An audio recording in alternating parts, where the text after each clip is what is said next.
ഇന്നത്തെ കറണ്ട് അഫയേഴ്സിലേക്ക് എല്ലാവർക്കും സ്വാഗതം. വീഡിയോ നിങ്ങൾ പത്രം സ്ക്രീനിൽ കാണാം. ആദ്യത്തെ news, West pushing Russia closer to China says Jaishankar. ഇത് എല്ലാ ദിവസവും നമ്മൾ പറയുന്നതാണ്. ഒബ്സർവർ റിസർച്ച് ഫൗണ്ടേഷനും ഇന്ത്യയുടെ മിനിസ്ട്രി ഓഫ് എക്സ്റ്റേണൽ അഫയേഴ്സും ചേർന്ന് നടത്തുന്ന റൈസിന ഡയലോഗ്.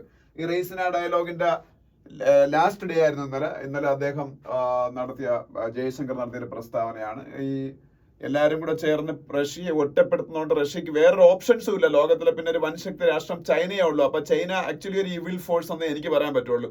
ആ ചൈനയോട് ഒട്ടി നിൽക്കേണ്ടി വരുന്ന ഒരു അവസ്ഥയിലേക്ക് റഷ്യയെ കൊണ്ട് എത്തിക്കുന്നത് ഈ ലോകത്തിലെ മറ്റ് യൂറോപ്യൻ രാജ്യങ്ങളും അമേരിക്കയൊക്കെ ചേർന്നാണ്. അതേ ഡയറക്ട്ലി അക്യൂസ് ചെയ്തേക്കാണ്. അപ്പോൾ റഷ്യയും കൂടെ ചേരുമ്പോൾ ചൈനയ്ക്ക് കൂടുതൽ ശക്തിയാവുകയാണ്. അപ്പൊ റഷ്യക്ക് വേറൊരു ഓപ്ഷൻ കൊടുക്കാതെ ചൈനയിലേക്ക് അവിടെ പുഷ് ചെയ്യുന്നത് നമ്മളെല്ലാവരും ചേർന്നാണ്. അതുകൊണ്ട് ഇനി മാറി ചിന്തിക്കേണ്ട സമയമാണ്. അത് എക്സാക്ട്ലി കറക്റ്റ് ആയിട്ടുള്ള ഒരു സ്റ്റേറ്റ്മെന്റ് ആണ് ജയശങ്കർ എന്ന് പറഞ്ഞ ഈ പരിണത പ്രജ്ഞനായിട്ടുള്ള അദ്ദേഹത്തിന് ഒരു ഫോറിൻ മിനിസ്റ്റർ എന്ന് വിളിക്കുന്നേക്കാളും അദ്ദേഹത്തിന് ഒരു ഡിപ്ലോമാറ്റ് എന്ന് വിളിക്കുന്നതായിരിക്കും ശരി.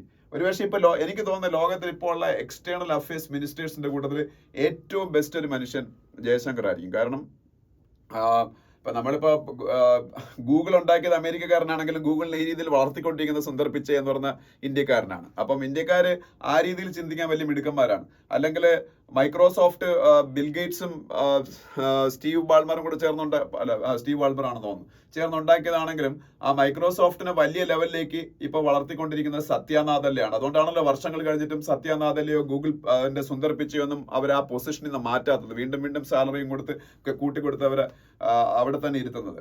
അപ്പം അത്തരത്തിലുള്ള ചിന്തിക്കാനുള്ള കഴിവ് ഇന്ത്യക്കാർ വളരെ കൂടുതലാണ്. ഒരു പക്ഷേ ലോകത്തിലെ ഏറ്റവും ഒരു G20 നേഷൻസ് എടുത്താൽ ഏറ്റവും ബെസ്റ്റ് ഫോറിൻ മിനിസ്റ്റർ തെരഞ്ഞെടുത്താൽ എനിക്ക് തോന്നുന്നത് ജയശങ്കർ ആയിരിക്കാനാണ് സാധ്യത. അദ്ദേഹം പറയുന്ന സ്റ്റേറ്റ്മെന്റ്സ് ഒക്കെ നമ്മൾ ഈവൻ സാധാരണ ആൾക്കാർ പോലും ചിന്തിക്കാത്ത രീതിയിലുള്ള കാര്യങ്ങൾ അദ്ദേഹം പറയുന്നത്. അപ്പം അദ്ദേഹം വളരെ ആർട്ടിക്കുലേറ്റ് ആയിട്ട് കാര്യങ്ങൾ പറയുകയും ചെയ്യും. അതിനുള്ള ധൈര്യം അദ്ദേഹത്തിനുണ്ട്.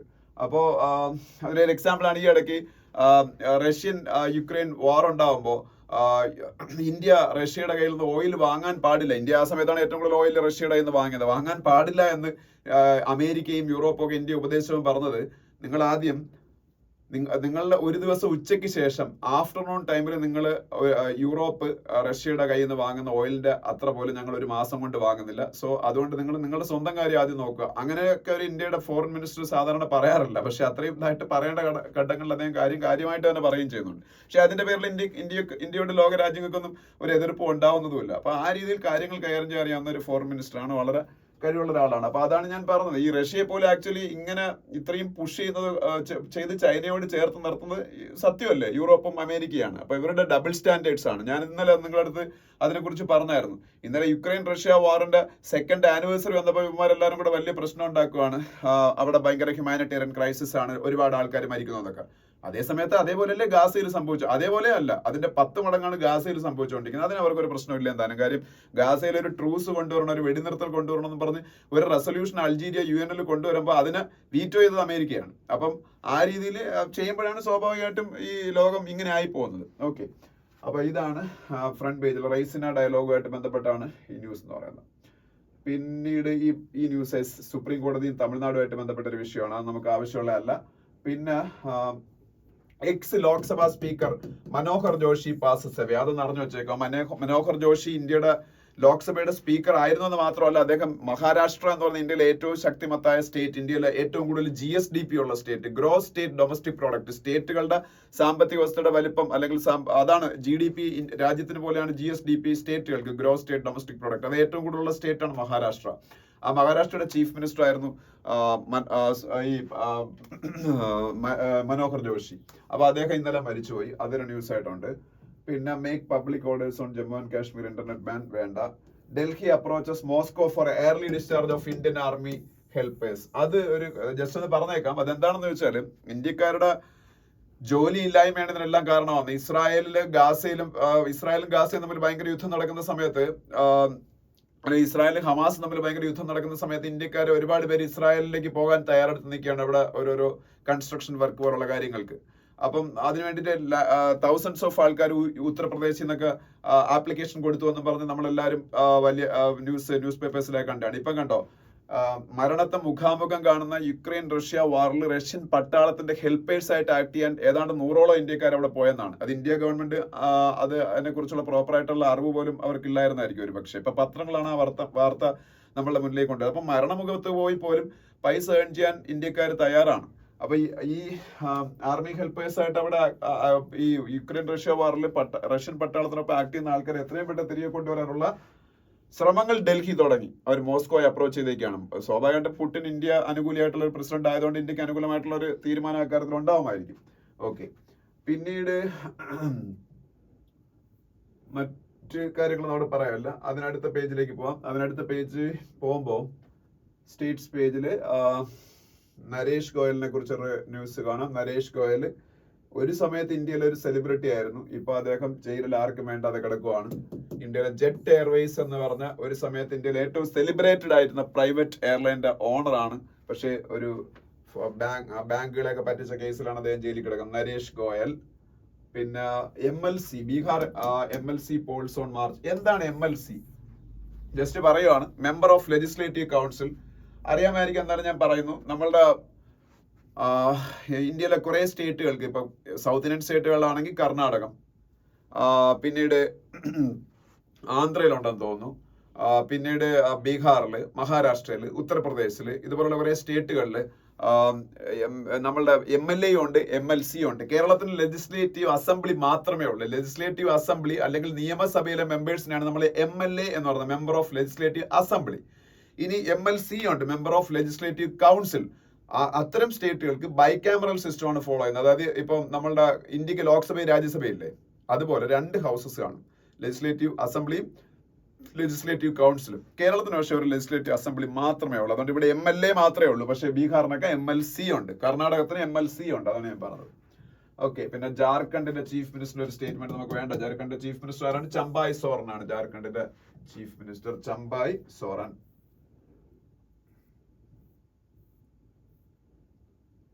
പിന്നെ ഹരിയാനയുടെ ചീഫ് മിനിസ്റ്റർ മനോഹർ ലാൽ ഖട്ടറിന്റെ ഫോട്ടോ കാണാം.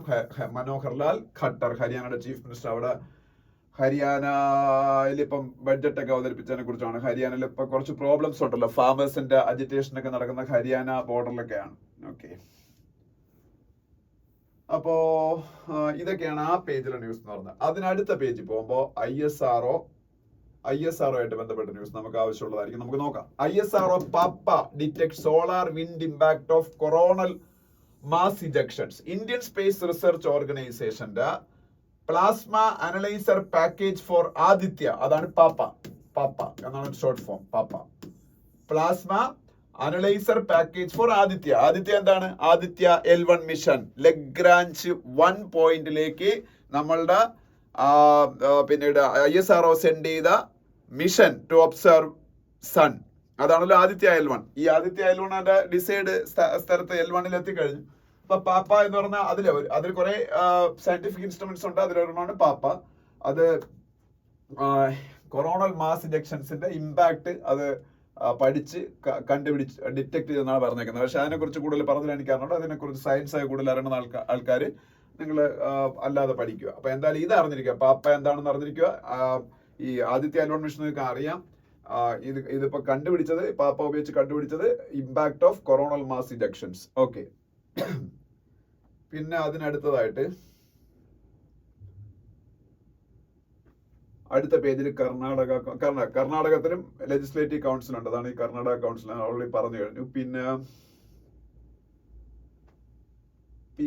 പിന്നെ അതിനടുത്ത പേജിൽ പോകുമ്പോ 2 എഡിറ്റോറിയൽസ് ആണ് ഇന്നത്തെ ഹിന്ദുവിൽ എല്ലാ ദിവസത്തെയും പോലെ ഉള്ളത്. ഫസ്റ്റ് എഡിറ്റോറിയൽ എക്സ് ഫാക്ടർ എന്ന് പറയുന്ന എഡിറ്റോറിയലാണ്. എക്സ് ഫാക്ടർ എന്ന എഡിറ്റോറിയൽ എക്സിനെ കുറിച്ച് തന്നെയാണ്. എക്സ് നിങ്ങൾക്ക് എന്താണെന്ന് അറിയാം, പഴയ ട്വിറ്റർ, ഇപ്പോഴത്തെ എക്സ്. ഈ എക്സ് എലോൺ മസ്ക് വാങ്ങിയതിന് ശേഷമുള്ള ചില മാറ്റങ്ങളെ കുറിച്ചാണ് ഇന്നത്തെ ഹിന്ദുവിന്റെ എഡിറ്റോറിയൽ. ട്വിറ്റർ ഉണ്ടായിരുന്ന സമയത്ത്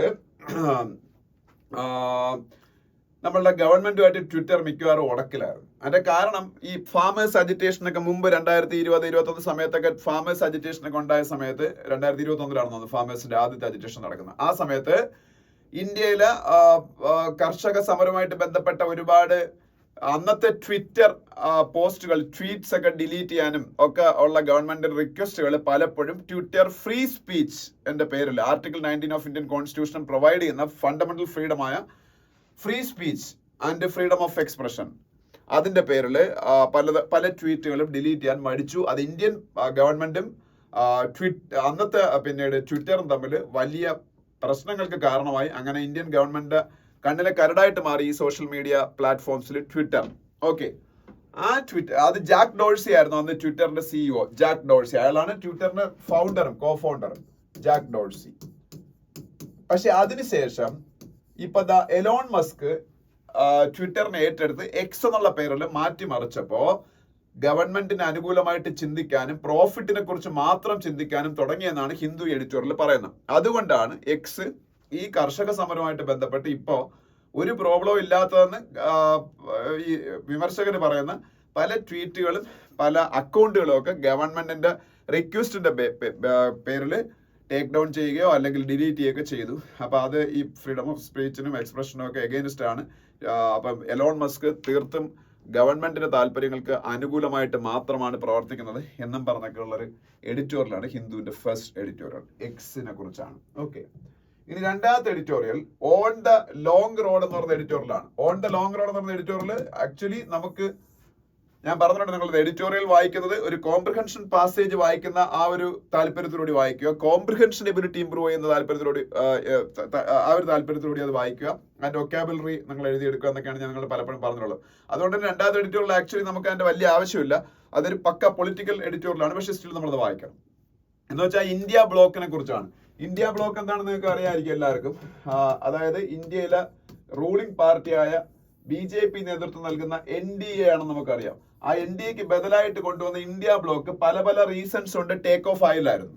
പല പല സ്റ്റേറ്റുകളിലത് ഈ സീറ്റ് ഷെയറിംഗ് ടോക്സ് ഒക്കെ വന്നപ്പോൾ അവര് ഉടക്കായതായ. പക്ഷെ ഇപ്പോ ഉത്തർപ്രദേശിൽ BJPക്കെതിരെ സമാജ്വാദി പാർട്ടി അവിടുത്തെ പാർട്ടിയും സമാജ്വാദി പാർട്ടി എന്ന് പറയുന്ന അവിടുത്തെ പാർട്ടിയും കോൺഗ്രസ് തമ്മിൽ സീറ്റ് ഷെയറിംഗിന്റെ കാര്യത്തിലൊക്കെ ഫൈനലൈസേഷൻ എത്താൻ പറ്റി.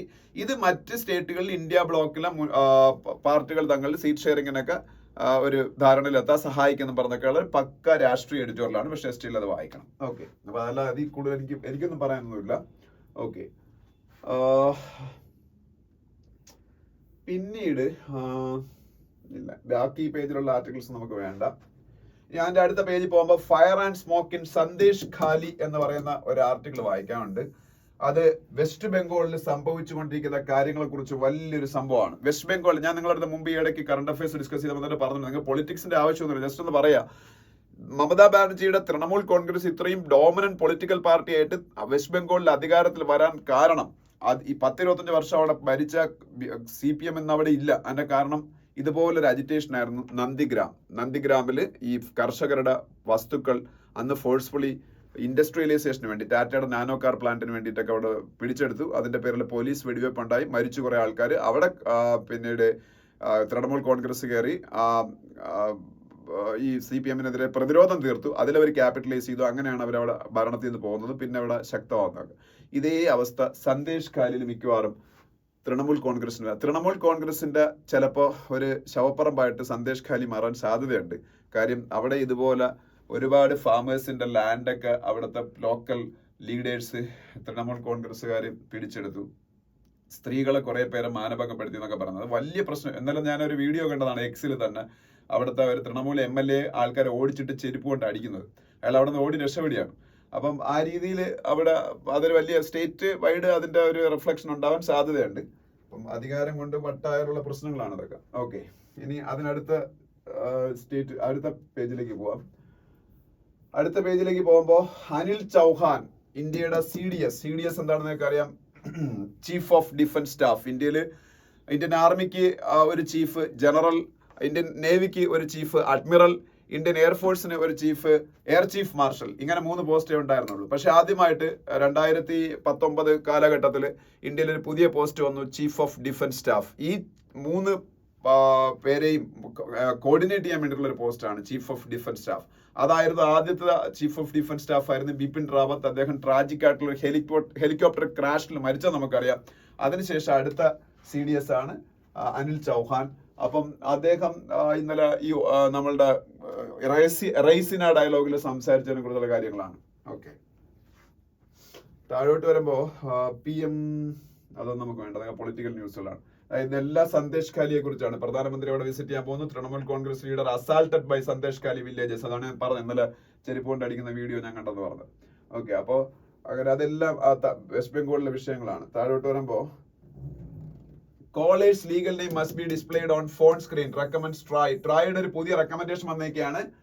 കോളറിന്റെ ലീഗൽ നെയിം പിന്നീട് ഡിസ്പ്ലേ ചെയ്യിക്കണം. നമ്മളെ ഫോണിൽ കോള് വരുമ്പോൾ അത് നമുക്ക് ഈ ട്രൂ കോളർ വഴിയൊക്കെ പല പേരുകളും അറിയാൻ പറ്റുന്നുണ്ട്. പക്ഷെ അതൊരു പക്ഷേ ഒറിജിനൽ നെയിം ആയിരിക്കണമെന്നൊന്നുമില്ല. ഇനി തൊട്ടത് കറക്റ്റ് ആയിട്ട് ആരുടെ പേരിലാണോ നമ്പർ KYC നോംസ് അനുസരിച്ച് നമ്പർ എടുത്തേക്കുന്ന ആ പേര് പിന്നീട് നമ്മളുടെ സ്ക്രീനിൽ വരണമെന്നാണ് പറഞ്ഞത്. ട്രായുടെ റെക്കമെൻഡേഷൻ. ട്രായ് ആണല്ലോ ഇതിന്റെയൊക്കെ authority, telecom regulatory authority of India. TRAI telecom regulatory authority of India എന്ന പേര് കേൾക്കുമ്പോൾ നമുക്ക് തോന്നും ടെലികോം സെക്ടറിന്റെ മാത്രം റെഗുലേറ്റർ ആണെന്ന്. ടെലികോം സെക്ടറിന്റെ മാത്രം റെഗുലേറ്റർ അല്ല ട്രായ്. ഹെഡ്ക്വാർട്ടേഴ്സ് അറിഞ്ഞിരിക്കുക ഡൽഹിയിലാണ്.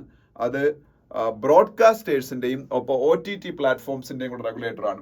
ബ്രോഡ്കാസ്റ്റർ എന്ന് പറഞ്ഞാൽ നമ്മൾ ഏഷ്യാനെറ്റ് ഒരു ബ്രോഡ്കാസ്റ്റർ ആണ്, സൺ ഒരു ബ്രോഡ്കാസ്റ്റർ ആണ്, സ്റ്റാർ ഒരു ബ്രോഡ്കാസ്റ്റർ ആണ്. അങ്ങനെയുള്ള ബ്രോഡ്കാസ്റ്റിംഗ് കമ്പനീസിനെ റെഗുലേറ്റ് ചെയ്യുന്നവരാണ്. OTT നമുക്ക് അറിയാമല്ലോ, ഇവരെല്ലാവരും റെഗുലേറ്റ് ചെയ്യുന്നത് ട്രായ് ആണ്. Will fast unto death if talks on 6th schedule with center fail, says Sonam Wangchuk. Sonam Wangchuk എന്ന് പറയുന്നത് ഒരു ആക്ടിവിസ്റ്റ് ആണ്. സോനം വാങ്ചുക് ലഡാക്ക് ബേസ്ഡ് ആയിട്ടുള്ള ആക്ടിവിസ്റ്റ് ആണ്. ലഡാക്ക് അറിയാമല്ലോ എവിടെയാണെന്ന്. Ladakh is A union territory. മുമ്പ് ജമ്മു ആൻഡ് കാശ്മീർ സ്റ്റേറ്റിന്റെ ഭാഗമായിരുന്നു. Now it is A union territory. Jammu and കാശ്മീരിന്റെ ബൈഫർക്കേറ്റ് ചെയ്ത് 2 യൂണിയൻ ടെറിട്ടറീസ് ആക്കിയപ്പോൾ അപ്പൊ ഇവരുടെ ഇപ്പം സോനം വാങ്ചുക് പറഞ്ഞെങ്കിൽ ഞാനിത് ഫാസ്റ്റ് ചെയ്യും അൺ ടു ഡെത്ത് എന്ന്. അതിന്റെ കാരണം വേറൊന്നുമല്ല, ലഡാക്കിന് ഒരു 6th schedule of Indian constitution include ചെയ്യണമെന്നാണ്. 6th schedule of Indian constitution north ഈസ്റ്റിലെ പല സ്ഥലങ്ങളെയൊക്കെ ഇൻക്ലൂഡ് ചെയ്തിട്ടുണ്ട്. അതിന്റെ കാരണം എന്ന് വെച്ചാൽ അത് ട്രൈബൽ ഡോമിനേറ്റഡ് പ്രദേശങ്ങളാണ് അങ്ങനെ 6th ഷെഡ്യൂളിലേക്ക് ഇൻക്ലൂഡ് ചെയ്യുന്നത്. അപ്പോൾ കുറെ പ്രൊട്ടക്ഷൻസ് കിട്ടും. പക്ഷേ അതിന്റെ എതിർക്കുന്നവർ പറയുന്നത് വെച്ചാൽ അതോടുകൂടി അവിടുത്തെ ഡെവലപ്മെന്റ് സ്റ്റോപ്പായി പോകുന്നത്. പിന്നെ അവിടെ ലാൻഡ് അക്വിസിഷൻ ഭയങ്കര പാടായിരിക്കും. അപ്പം അങ്ങനെ ഒരു പ്രശ്നം ഉണ്ടെന്നാണ് പറയുന്നത്. ഓക്കെ, നെക്സ്റ്റ് പേജിൽ പോകുമ്പോൾ ഒരാവശ്യമില്ലാത്ത ന്യൂസിലാണ്, ഫുൾ പൊളിറ്റിക്കൽ ന്യൂസുകൾ വിട്ടേക്കാം. അതിനടുത്ത പേജ് അല്ലേ തന്നെ ഞാൻ ഇന്ന് കുറച്ച് പൊളിറ്റിക്സ് നിങ്ങളുടെ പറഞ്ഞു. അപ്പം നിങ്ങൾക്ക് ആവശ്യമുള്ള കാര്യങ്ങളല്ല പൊളിറ്റിക്സ് എന്ന് പറയുന്നത്. എന്നാലും ജസ്റ്റ് ഒരു അറിവിന് വേണ്ടി ചില കാര്യങ്ങൾ പറഞ്ഞു പോകുന്നേ ഉള്ളൂ. ഇനി നിങ്ങൾ അറിഞ്ഞിരിക്കുക, Gemini AI's reply two is Modi fascist violates IT rules says minister എന്നുള്ള ന്യൂസ് കാണാം. അതിലെ പൊളിറ്റിക്സിലേക്ക് ഞാൻ പോകുന്നില്ല. ജെമിനി AI അത് സംഭവം വേറൊന്നുമല്ല. ജെമിനി AI എന്ന് പറയുന്നത് ആക്ച്വലി ഗൂഗിളിന്റെ ബാർഡ് എന്ന് പറയുന്ന ഒരു AI പ്ലാറ്റ്ഫോം ഉണ്ട്. അത് BARD, ആർട്ടിഫിഷ്യൽ ഇന്റലിജൻസ് പ്ലാറ്റ്ഫോം. നമ്മളുടെ ഓപ്പൺ AIയുടെ ChatGPT-ക്കൊക്കെ ബദലായിട്ട് അവർ കൊണ്ടുവന്നതാണ്.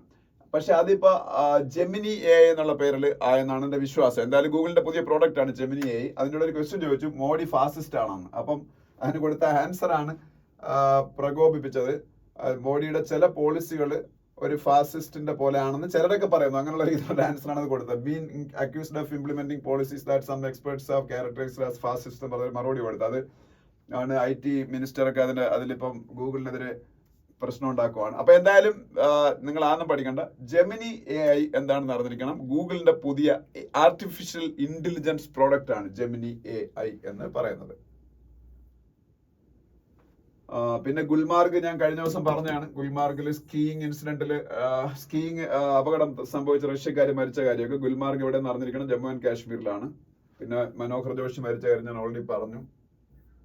പിന്നീട് centre Aman surrogacy rules allows couples use donor gametes. അപ്പൊ അത് വേണമെന്നില്ല. സറോഗസി ആയിട്ട് ബന്ധപ്പെട്ട സറോഗസി അറിയാലോ, വാടകയ്ക്ക് ഗർഭധാരണം, അത് ആയിട്ട് ബന്ധപ്പെട്ട റൂൾസ് ഇന്ത്യയിലുണ്ട്. അത് അമെൻഡഡ് റൂൾസ് ഒക്കെ 2022 വരുന്നത്. അതിൽ വീണ്ടും ഒരു ചെറിയ മാറ്റങ്ങൾ കൊണ്ടുവരാൻ പോയ അതാണ്. മുമ്പൊക്കെ എന്ന് വെച്ചാൽ വാടകയ്ക്ക് ഗർഭപാത്രം കൊമേഴ്ഷ്യൽ സറോഗസിക്ക് ഇന്ത്യയിൽ പല ആൾക്കാരും എൻഗേജ് ചെയ്യുന്നുണ്ടായിരുന്നു. കൊമേഴ്ഷ്യൽ സറോഗസി ഇപ്പം നിങ്ങൾക്ക് അറിയാം, ഷാരൂഖ് ഖാന്റെ ഏറ്റവും യങ്ങസ്റ്റ് സൺ സറോഗസി വഴിയാണ് ഉണ്ടായത്. അതുപോലെ നമ്മളുടെ നയൻതാരയുടെ മക്കളൊക്കെ അങ്ങനെ ഉണ്ടായതാണ്. അപ്പം പക്ഷെ ഇപ്പോൾ അതിലൊക്കെ കുറെ റെസ്ട്രിക്ഷൻസ് ഉണ്ട്. അത് ഒരു സറോഗേറ്റ് ആയിട്ടുള്ള മദർ എന്ന് പറഞ്ഞാൽ ഇവരുടെ നമ്മളുടെ സറോഗസിയിൽ എൻഗേജ് ചെയ്യാൻ പോകുന്ന പേരൻസിന്റെ ക്ലോസ് റിലേറ്റീവ് ആയിരിക്കണം. അങ്ങനെ എന്തൊക്കെയോ ഉണ്ട്.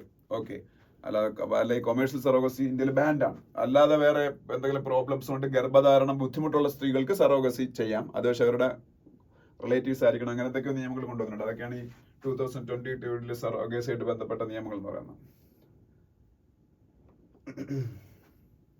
പിന്നെ നെക്സ്റ്റ് പേജ് പോകുമ്പോൾ നെക്സ്റ്റ് പേജില് Israel seeks open ended control in post war Gaza.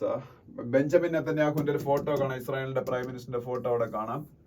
പിന്നെ കണ്ട US files new sanctions on Russia on wars anniversary. അതാണ് ഞാൻ പറഞ്ഞത്.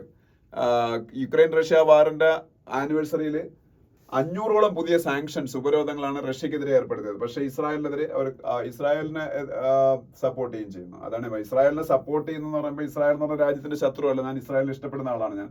പക്ഷേ ഇത് ഈ ഒരു ഡബിൾ സ്റ്റാൻഡേർഡ് ഞാൻ ചൂണ്ടിക്കാണിക്കുന്നത്. പക്ഷേ ഇസ്രായേൽ ഇപ്പൊ ചെയ്തുകൊണ്ടിരിക്കുന്നതിൽ തെറ്റുണ്ട്. കാരണം അവര് ഇപ്പൊ ഒത്തിരി ആൾക്കാരെ അവിടെ കില്ല് ചെയ്തു. അപ്പൊ ഇനി അത് സ്റ്റോപ്പ് ചെയ്യേണ്ടതാണെന്നാണ് എന്റെ അഭിപ്രായം.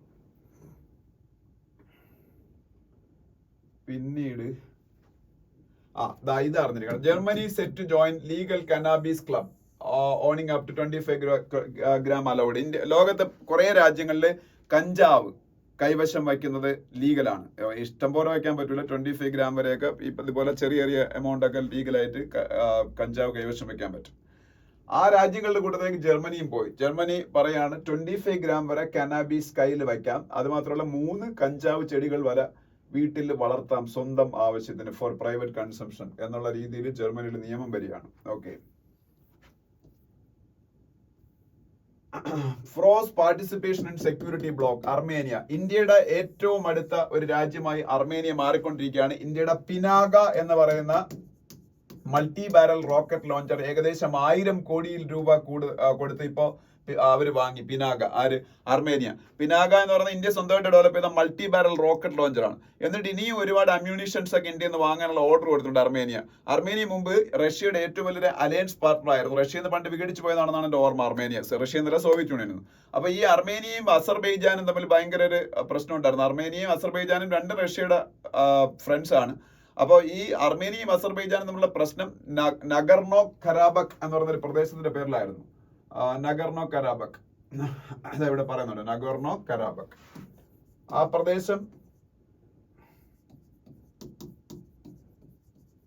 പ്രദേശം യഥാർത്ഥത്തില് ഇവരുടെ കയ്യിലായിരുന്നു.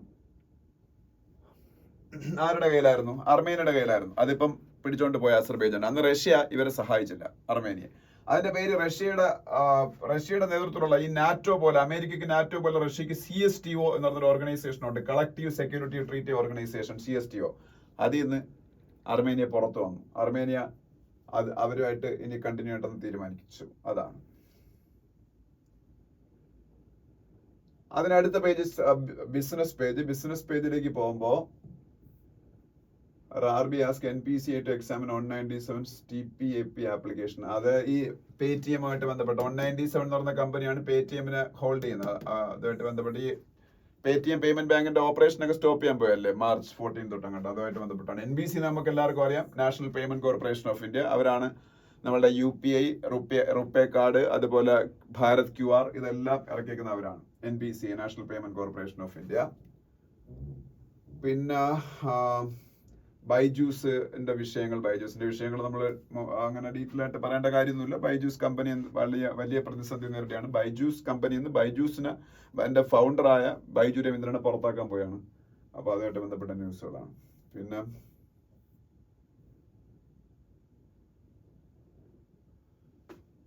പിന്നെ എന്താണ്, പിന്നെ ഈ പേജിൽ വേറെ ന്യൂസുകൾ നമുക്ക് പറയാനില്ല. പിന്നെ സ്പോർട്സ് പേജിലേക്ക് പോകുമ്പോൾ ഇന്നലെ ഇന്ത്യയും അതുപോലെ നമ്മളുടെ ഇംഗ്ലണ്ട് തമ്മിലുള്ള ക്രിക്കറ്റ് ടെസ്റ്റ് സീരീസ് സ്റ്റാർട്ട് ചെയ്തിട്ടുണ്ട്. അപ്പൊ അതുമായിട്ട് ബന്ധപ്പെട്ട ന്യൂസുകളാണ് സ്പോർട്സ് പേജിലുള്ളത്. അപ്പോ അത് നമുക്ക് ഇനി ഡിസ്കസ് ചെയ്യണ്ട. അതുപോലെ WPL സ്റ്റാർട്ട് ചെയ്യുന്നു. WPL എന്താണ്? Women premier league. അതും പ്രത്യേകിച്ച് പറയാനൊന്നുമില്ല. വിമൻ പ്രീമിയർ ലീഗ് എന്ന് പറഞ്ഞാൽ IPL മുമ്പായിട്ട് സ്ത്രീകളുടെ ക്രിക്കറ്റ് ലീഗ് നടക്കുക. അതിനെ കുറിച്ചാണ് വിമൻ പ്രീമിയർ ലീഗ്. പിന്നെ രഞ്ജി ട്രോഫി കാര്യങ്ങളും ഒക്കെയാണ് ഉള്ളത്. അപ്പൊ ഇത്രയാണ് ഇന്നത്തെ ഹിന്ദു ന്യൂസ് പേപ്പറിലെ ന്യൂസുകൾ എന്ന് പറയുന്നത്. അപ്പം എല്ലാവരും വീഡിയോ കാണുക, അതുപോലെ നോട്ട്സ് ഒക്കെ എഴുതിയെടുക്കുക, വീഡിയോ ലൈക്ക് ചെയ്യുക, ഷെയർ ചെയ്യുക, ചാനൽ സബ്സ്ക്രൈബ് ചെയ്യുക. Thank you.